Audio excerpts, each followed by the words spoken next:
Well, we've been talking about health care, and another topic near and dear to Ron Paul, of course, is the Fed, and he was on a crusade to audit the Fed, but now comes his new chairman, Janet Yellen.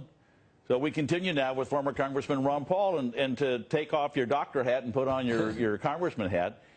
You were pretty vocal about it, and your son is working. I know you don't speak for him, but he's working on basically what you were working on, audit the Fed. Why do you explain to the audience why that's such a big deal? Why do you want to audit them? Because I think they're so important and we don't know what they do. And they claim they're transparent and they let us know. But I think if nothing else that came out of the crisis of 08 and 09 was the fact that the Fed was a big player. And if you understand the monetary policy, they created the problems, they created the malinvestment and all the debt, and they created the bubble. And therefore, the correction comes, and they're supposed to correct it by doing more of the same thing.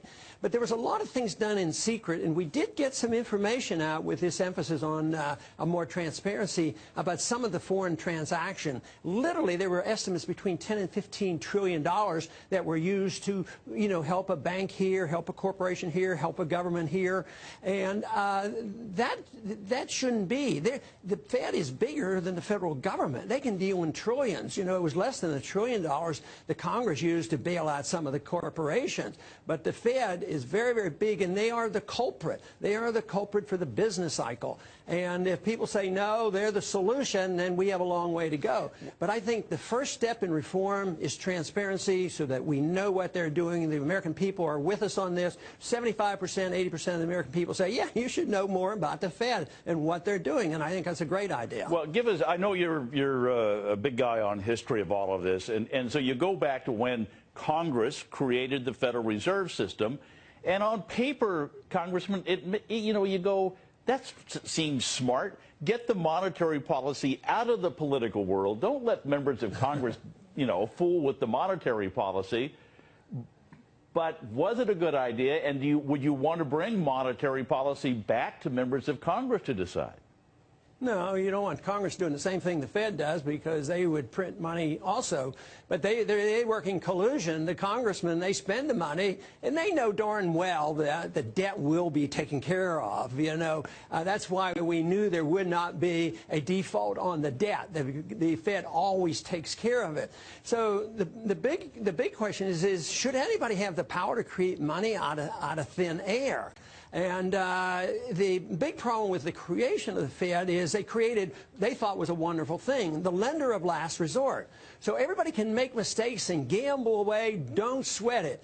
The banks, if they get into trouble, they know they're going to be bailed out. So there's a moral hazard to this, and there's all this kind of insurance. So it encourages people to do the wrong thing, and if they prop it up and patch it together like we did for decades until this last crisis, the patching up has been more difficult. So it's structurally challenged right now, and that's why we won't get over this without some serious changes in monetary policy and spending policies, because believe me, the Congress and the Fed know exactly what they're doing. They work together.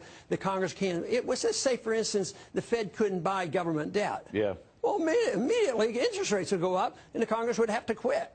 But there's too much of a great appetite for the programs, and we've had the license to spend because we've been issuing the world currency. They still take our currency and it's strong, but it won't last forever, and we're just trying to warn people, be prepared, because the crisis is going to be a lot worse than we saw in 09, and that we ought to have a good handle on the responsibility of the Fed and how they cause so much of our problems. I agree. I think your moral hazard point especially, and the bubble, that they're doing the same thing that created the bubble, they're doing the same thing again.